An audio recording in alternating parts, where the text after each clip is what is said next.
Hi to everybody. FutureTrend channel is glad to welcome all of our readers. Today is 1st of June 2018 and we start our everyday analysis of currency pairs.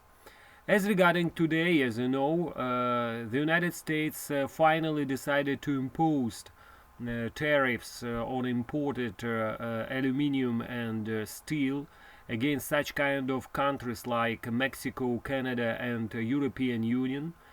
As you know already, Mexico and Canada already decided to make a kind of a retaliatory um, uh, efforts, and also the European Union told that sooner or later they will also impose a reprisal against such kind of decision made by United States President administration.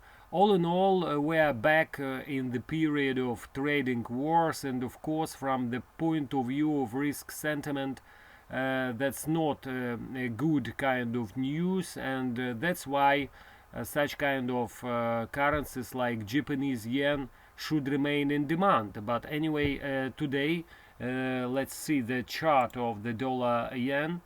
Today the situation is not so clear in the dollar yen, because we are above 109.12. That's mainly because of reversing yields of United States government papers. As you know, after a dip, now we are telling about 10-year United States government bonds. After a dip to 2.75%, the yield of United States 10-year government papers now is back to above 285. That's why probably the dollar yen is back above 109. Overall, as regarding here, we decided we were stopped profit from our short trade recommendation initiated at 110.22. We were stopped profit at 109.15 and now prefer to stand aside. Let's see how the situation will evolve regarding the trading wars, or also it will be very interesting to see the final reading of today's United States payrolls report. All in all, we still suggest that dollar yen should remain under downside pressure while trading below psychologically important level of 110, where also lies moving average 200 daily line. At the moment it lies around let's see, around 110.18.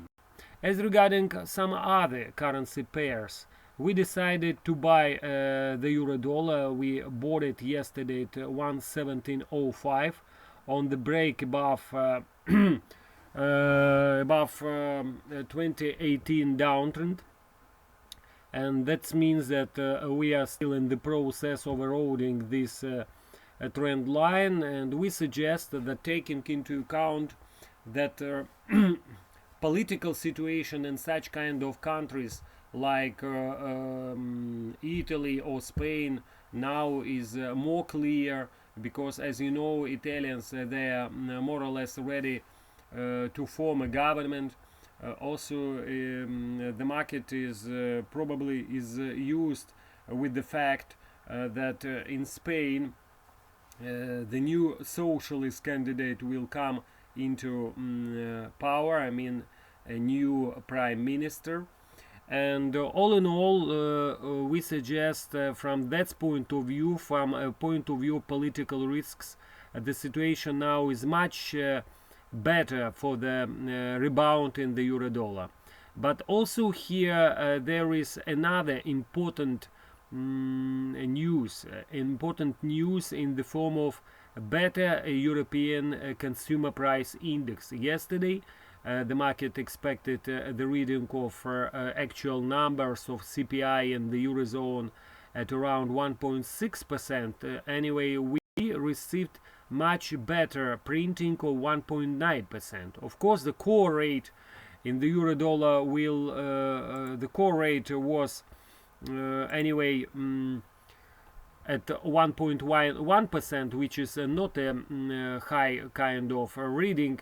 Anyway, we see a kind of turnaround in the turnaround to the better side in the European economic indicators, and that should also caution the European Central Bank with its ultra loose monetary policy, and probably the question of fast hike from the ECB will be back into power starting from today. From that point of view, the euro should remain supported against the other major currencies. As regarding other currencies, the euro crosses, here it is our strategy list. Also, we could see our analysis of commodity currencies on your screens, where we were stopped profit from our short trade recommendation in dollar Canada, initiated at 29.90. We were closed at 29.50, and now prefer to stand aside for another uptick. Closer to the level of 130.50, where lies longer term downtrend line in the pair. While below this downtrend line, the dollar Canada should remain more or less under downside pressure. But anyway, it will be very interesting to look how the situation will develop with newly imposing tariffs against Canada, how they will retaliate against United States efforts. Thank you very much that you are with us. Thank you very much for all of your attention. We will be back with another report regarding currencies on Monday, 4th of June. And now we'd like to wish you and all your families good luck and nice weekend ahead. Bye bye for now.